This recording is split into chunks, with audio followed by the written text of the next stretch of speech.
Are the 49ers better right now than they were a month and a half ago? Better? No, they're not better. And I got into it a little bit. Well, I didn't get into it. I just posted and people got into it on my behalf. But a lot of people were upset because I said yesterday the 49ers are not better at this moment. There's a lot of offseason left, but at this moment, they're not better. However, they did make moves today, and I think they're right there. I don't think they're way worse than they were last year. They're certainly not better. Not right now. I mean, Hargrave is a major upgrade. I think Oliver, for as much as I like him, is not better than both Ward and Eman. You brought back a 33-year-old safety who had a resurgence of a season, maybe the best of his career outside of the 1 year in Chicago where he had an incredible year also. So to rely on that, you did lose Mike McGlinchey, who whatever you think about him, he's better than McKivitz. And the 49ers didn't go out and either replace him yet, and they didn't upgrade at center, which I think they definitely could have. And I think they were in on Bradbury, frankly, because if you look at the way that those deals went down, bang, bang, one right after the other, tells me they were in on Bradbury. They decided not to give him $6 million a year or whatever it was because they could get Brendel for $4 million. And I think that was possibly a mistake because I think that Bradbury is a clear upgrade over Jake Brendel. It wouldn't have cost you a lot. And the 49ers, quite frankly, haven't been better at offensive line. So step back at offensive line, step back in your depth right now. You still don't have a kicker, and you got a really, really good defensive tackle. Are they better? No, but they're approaching being as good at this moment. Also, I even question how good the defensive tackle is. Not to be a jerk, but this guy broke out at 29. This guy was a guy who gets you 4, 5, 6, maybe 7 sacks in a season. And at 29, he gets 11 in a contract year where he's playing next to 5 other guys who are getting 11 sacks. Like, come on. I mean, he's a really good player, but the Niners are giving him $20+ million a year. He doesn't strike me as a $20+ million a year player. He strikes me as a really good player who on this team might be going back to 5, 6 sacks a year with good run defense and double teams that he's swallowing up. I'm not trying to minimize. He is good, but yo, you just got the Buckner contract, man. Congratulations. So there's that. And then there's the fact that the Niners have lost a lot of players. And it's like, of course, you can't bring back everyone, but they don't have a first and second round pick. They don't pick until 99. So all these 11 guys, great. They're good guys to have, but how many of them are going to contribute as rookies? 1, maybe 1 or 2. So now you really need Sam Womack to step up. Drake Jackson. Everyone that didn't play last year that was a rookie needs to step up and be really good on a team that's supposed to win the Super Bowl. Yeah. And Colton McKivitz. Absolutely. And the 49ers always have those guys that step up. I know that there's at least a few of them out there from last year. But who is the right tackle? Who's that guy at right tackle? Who has traits that could step up? The Eagles always have some guy who grew up in Australia and played rugby and is just trying football for the first time, but he's 6'8", 360 and runs a 5 flat. Like they always have one of those in the pipeline. Like who you got? Cole McKivitz and his 5.35 that you got in the 5th round that you cut and was on your practice squad? Like, because he knows your system? Is that it? Because he could pass a written test on what means what in your system? Like, please tell me that's not the reason he's starting. Because it is. And I'm not saying that they can't draft a right tackle in the draft, but you look at where they're picking. A lot of people are like, well, they'll just get a right tackle in the draft. Okay, not a day one starter. Going to play that right tackle because not a day one starter. Rookies. So what? I mean, they played Burford last year, but he's a guard. It might be an eventual starter, but Grant, Shanahan's not starting this man at right tackle. He doesn't start rookies. Burford started at guard as a rookie. He wasn't good, and he played in a rotation. I mean, they didn't even give him every snap. So no, absolutely not. Yeah.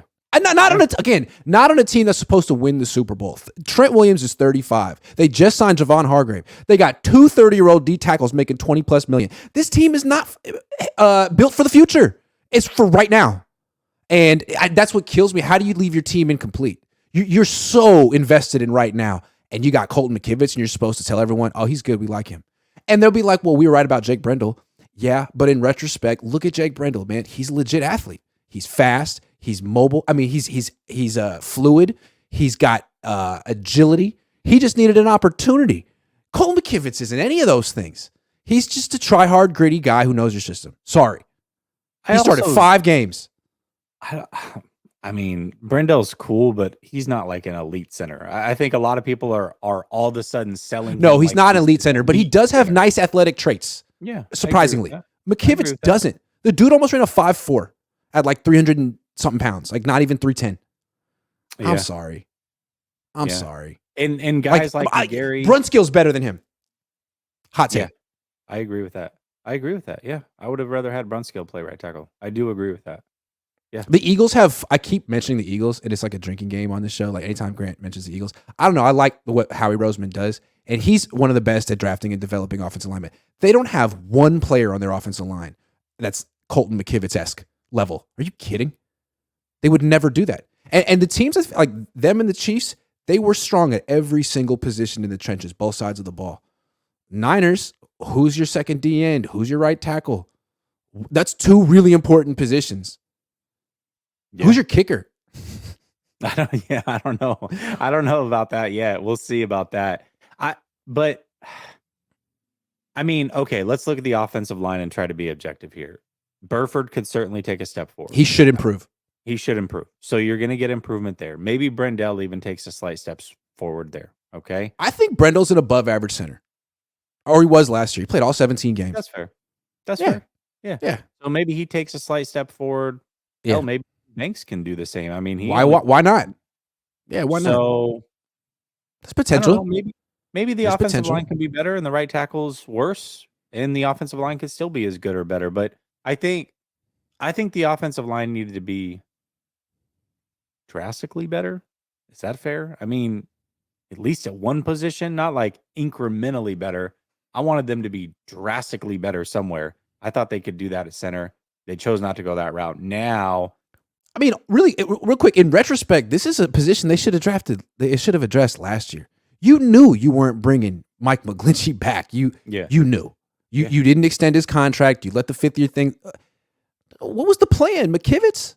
You can't do it now. The whole thing with offensive linemen, if you look at what Green Bay does and what Philly does, is they draft ahead of time.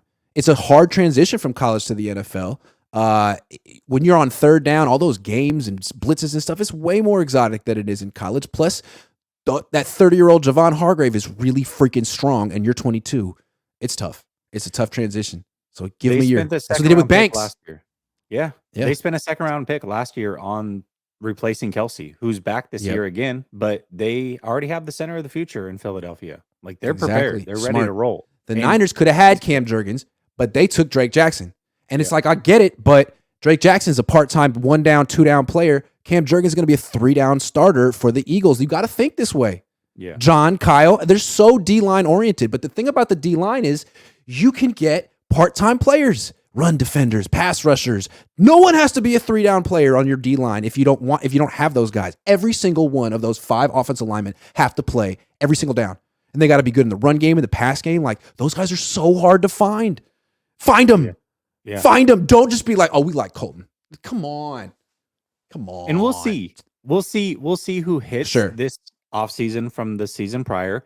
And the 49ers are going to do a good job drafting late. They do a good job. And they'll protect Colton, and they'll protect him. I'm not saying he's going to give up 15 sacks and ruin the season. They could probably make it to the NFC Championship game with Colton McKivitz. But are you telling me they're going to win a Super Bowl? And Colton McKivitz is going to be a Super Bowl winning starting right tackle. I don't see it. And that's if the they goal. had signed McGarry, I would have felt fine about it. He would have been Hell great. yeah. I'd be perfectly fine with that because I think he's possibly a slight upgrade to McGlinchey, or it's close at least. And at D end, you could tell me that, hey, with Cleveland Ferrell defending the run on first down, and Drake Jackson has the traits to really step up. He could become a dominant edge rusher. There is no one on this team that has the traits to become a dominant right tackle.